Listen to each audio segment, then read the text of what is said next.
Muy buenas tardes con todos los presentes. En esta oportunidad nos ha tocado exponer sobre la marcha humana, siendo el nombre del equipo Team Aqua Splash, en donde los integrantes son mi persona, Alexandra Yasmín Guamán Mesa, nuestro compañero Raimundo Samaniego, Santiago Fernando, y nuestra profesora docente a cargo del área, profesora asesor, la profesora Laura Mariciela de Freitas Chacón. Dicho esto, vamos a hablar un poco sobre la introducción al tema. Bueno, creemos que es de vital importancia en nuestra profesión conocer los patrones normales de movimiento de cada una de las articulaciones del cuerpo humano, las cuales tienen su máxima expresión en las actividades de la vida diaria, entre las que destacan la marcha en la extremidad inferior y la manipulación en la extremidad superior.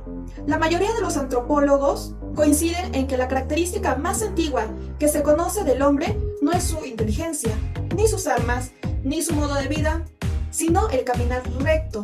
Los primeros sujetos erectos que conocemos datan ya de hace 4.000 millones de años y fueron hallados en la región Azar de Etiopía. La marcha humana es un proceso de locomoción en el cual el cuerpo humano en su posición erecta generalmente se mueve hacia adelante, siendo su peso soportado alternativamente por ambos miembros inferiores. Además, se caracteriza a la vez que se distingue de la carrera por el contacto permanente del individuo con el suelo a través de al menos uno de sus dos pies.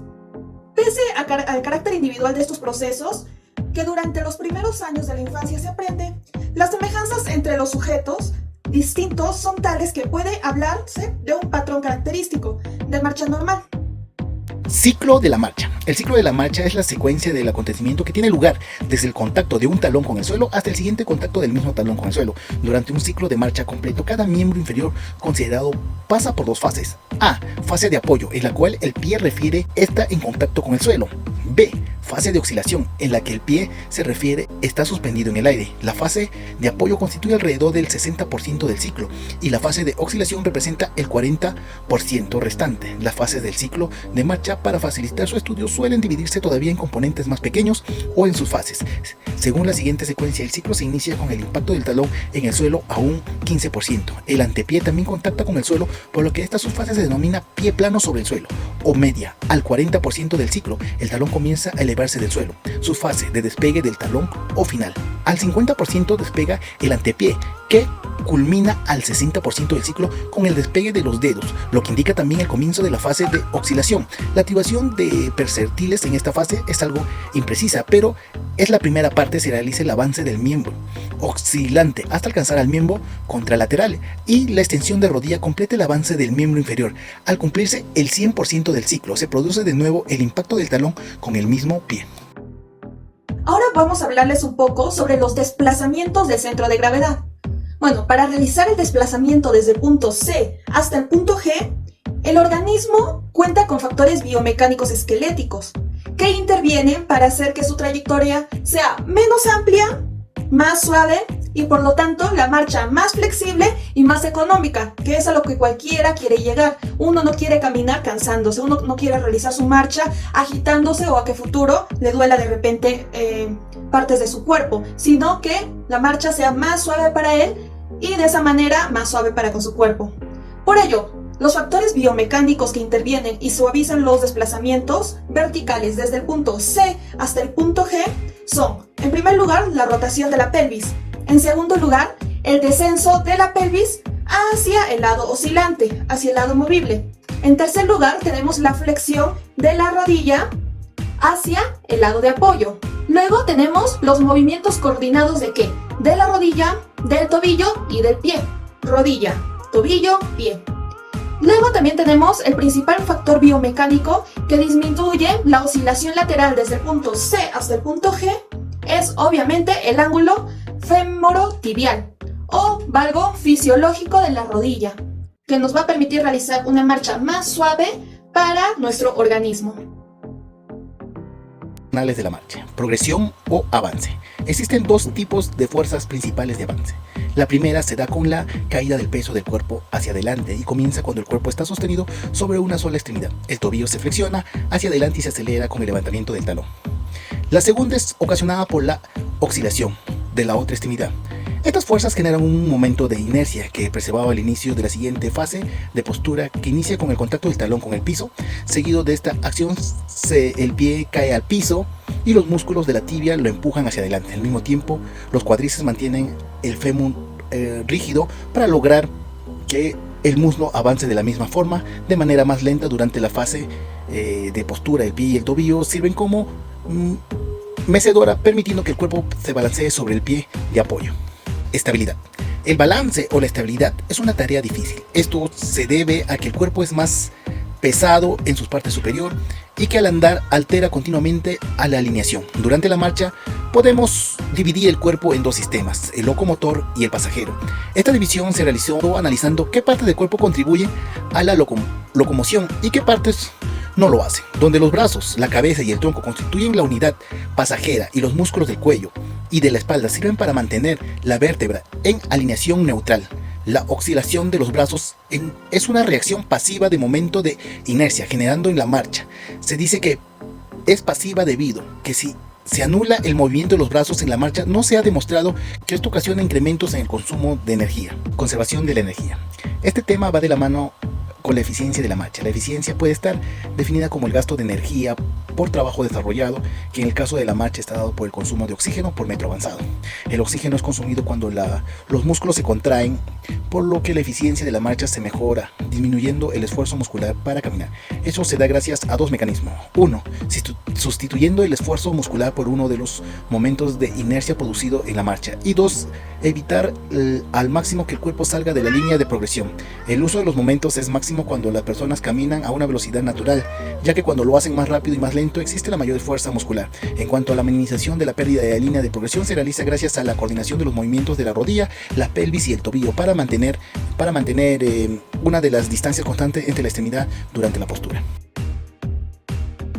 Ahora voy a hablarles de la cinética de la marcha, donde vamos a tocar 5 puntos importantes a lo largo de esta explicación.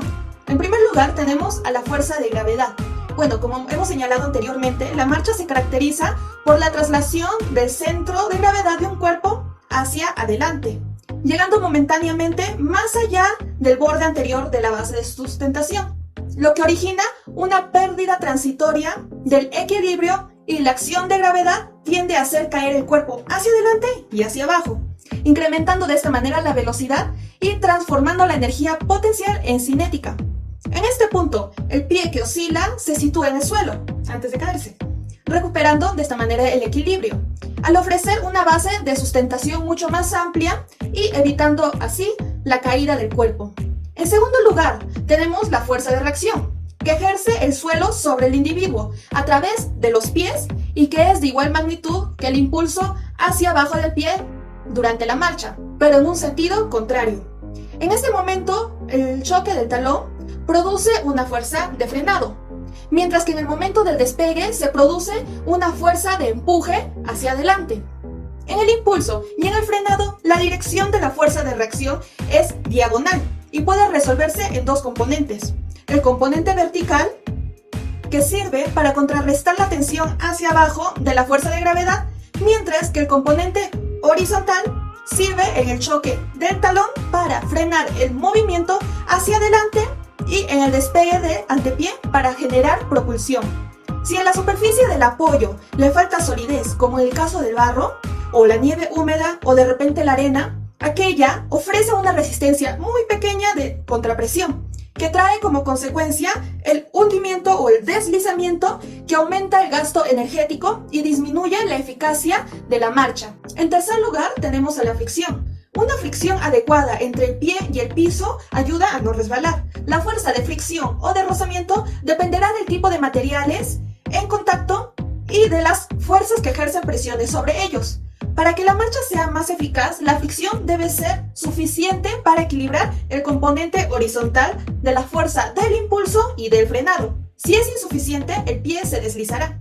Este hecho se comprueba al observar a un individuo cuando camina sobre hielo o en un suelo encerado, en los que la fricción es mínima y debe reducirse la longitud del paso para disminuir el componente horizontal y así evitar resbalar.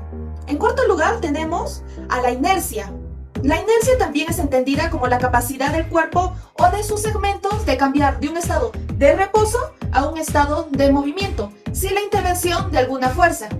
Esta debe ser vencida a cada paso, y cuando mayor sea el peso del cuerpo, mayor será la inercia que se ha de vencer. Y por último, pero no menos importante, tenemos a las fuerzas musculares. Es definitivamente necesario conocer los diferentes tipos de fuerzas musculares que actúan en la marcha. Su valoración es un problema extremadamente complejo, y más aún cuando se consideran los aspectos fisiológicos y mecánicos. El momento de fuerza de un músculo depende de la longitud efectiva del brazo de palanca con el que actúa, de su elección transversal fisiológica y de la velocidad de contracción y de la longitud previa del mismo, siendo máxima cuando el músculo está elongado, está estirado, aproximadamente al 120% de su longitud en reposo. Y la mayor demanda muscular de la marcha ocurre cuando precisamente en el instante en el que el músculo presenta su mayor longitud. Dicho esto, mi compañero pasará a explicarles el soporte terminal.